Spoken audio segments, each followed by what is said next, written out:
Hello and welcome to this special edition podcast of YXE Votes 2020. I'm your host, Randy Shabilo. We're one-on-one with Incumbent and Mayoral candidate Charlie Clark. I want to thank Charlie for making some time out of his campaign, spend some time with us today, and first of all, find out a little bit about what's going on and some of the questions that have come up through the general population that we're asking all of the candidates.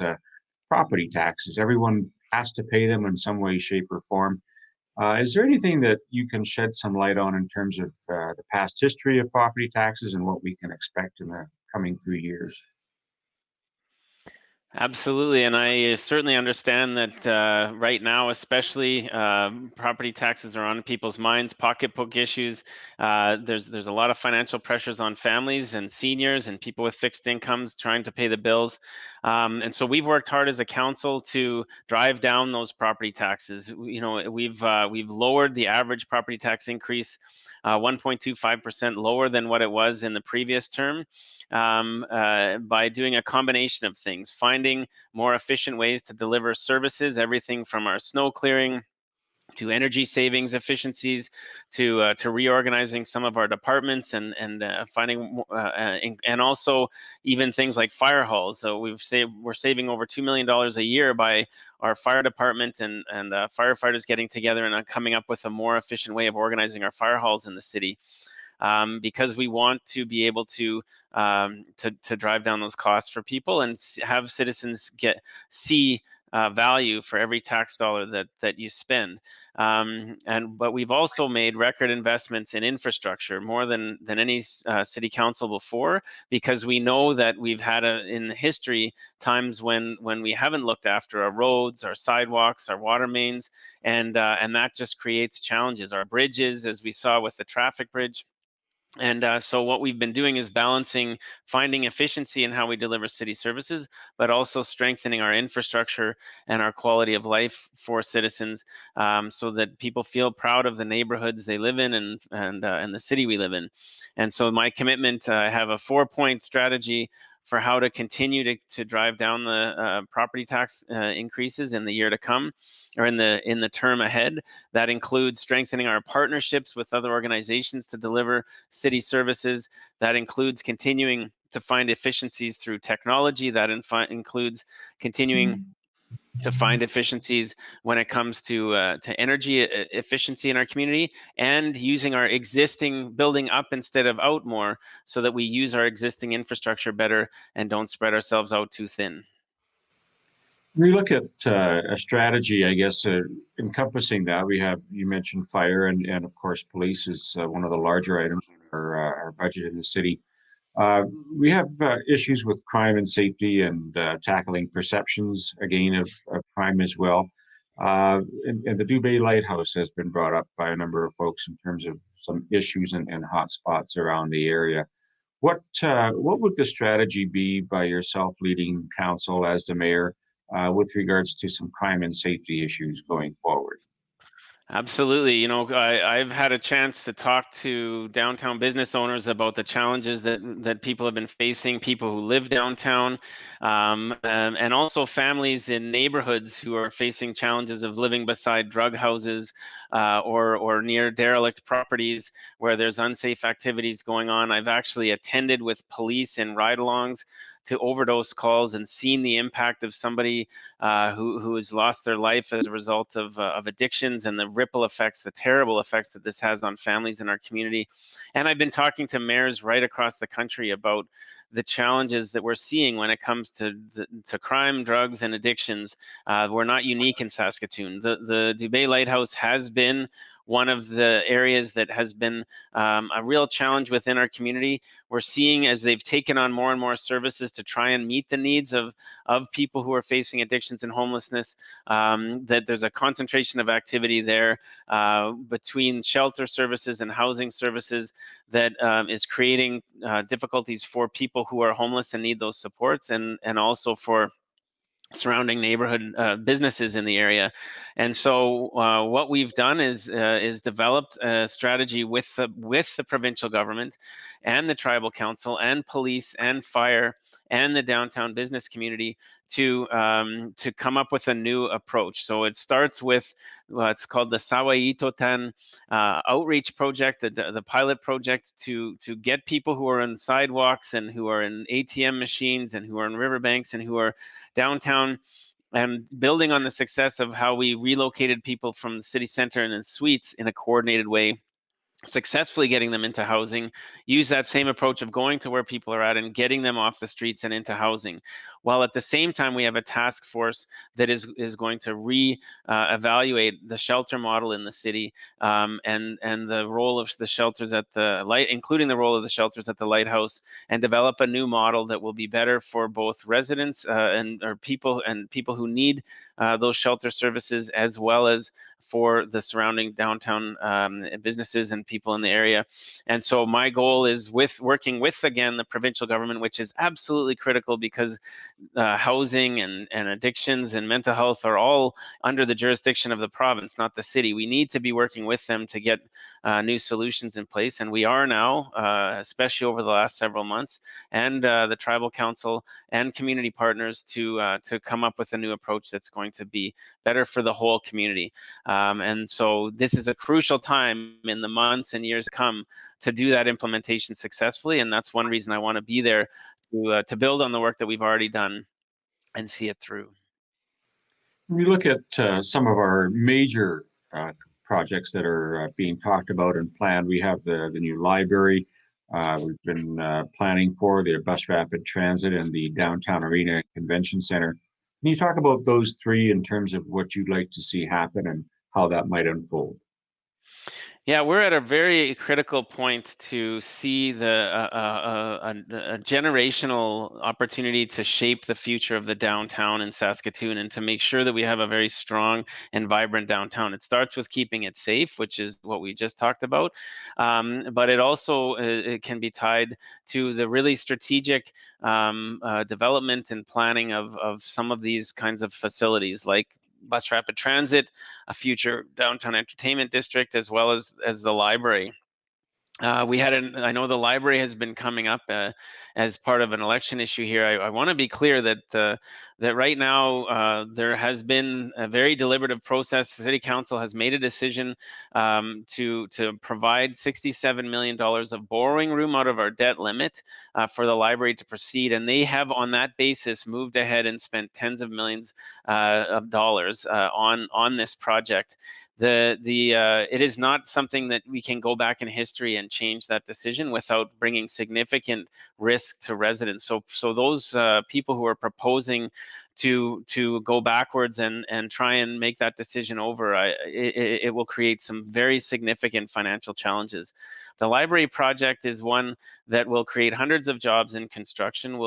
Will build on the success of what we've seen in many other downtown library projects, like in Calgary and Halifax, where it creates accessibility to information and technology for the whole community, creates a community hub.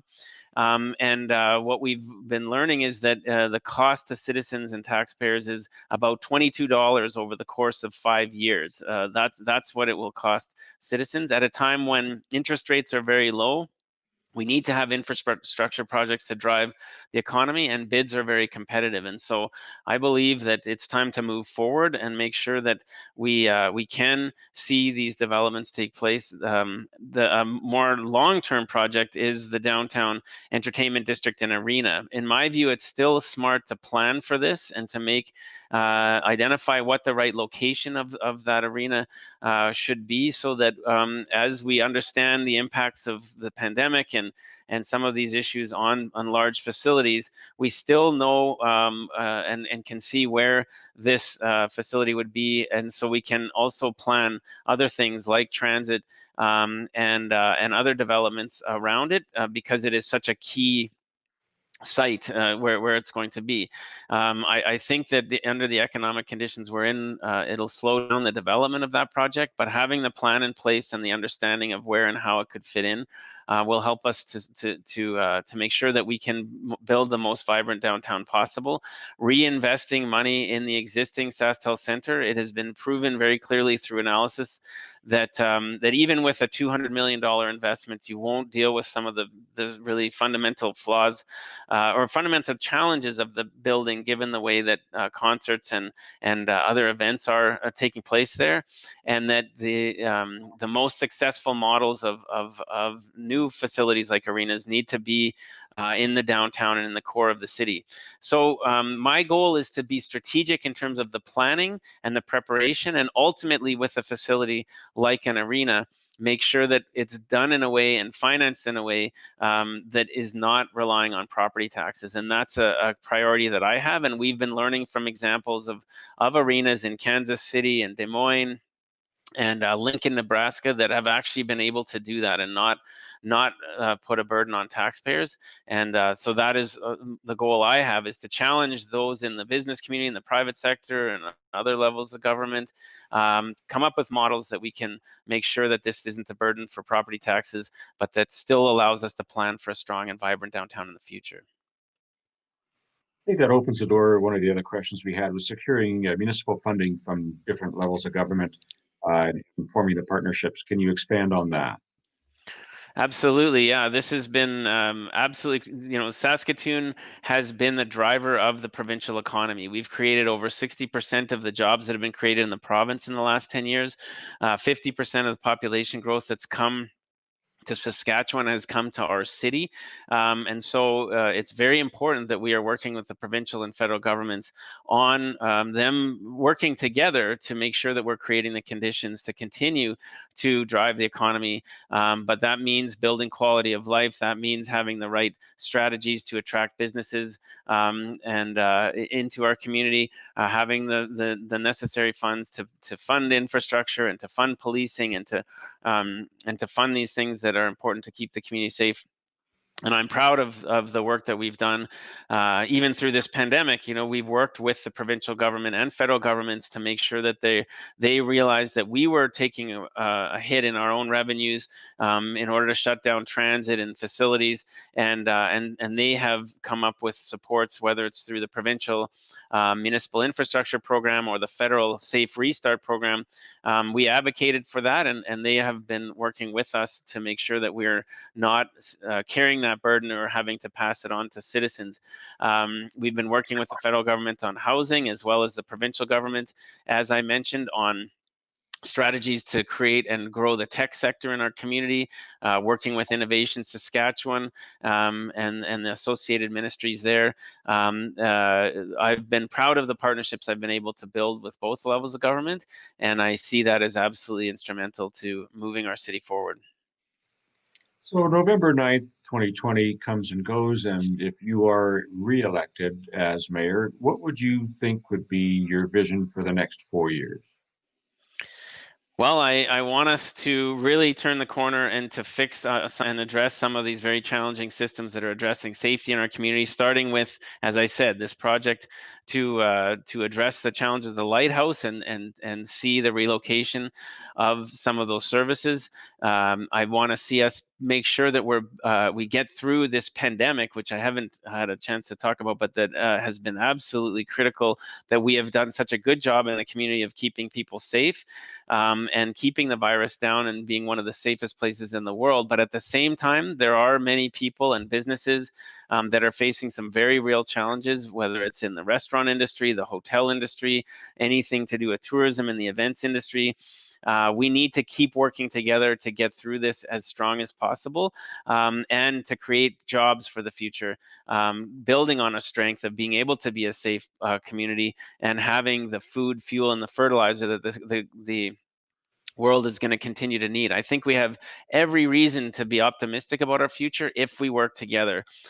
So I want to address some of the safety issues. I want to make sure we come out of COVID as strong as possible and even stronger on the other side and able to create a strong economic future, while also addressing mental health and addictions and some of those challenges in our community, and also building quality of life. I'm very proud that we've been able to see the opening of Merlis Belcher Place, the expansion of Gordie House Sports Complex, the opening of the Nutrien Wonder Hub and the Ramey Modern Art Gallery, all within this term, as a result of building strong partnerships that create great programming and destinations and facilities for families and seniors alike.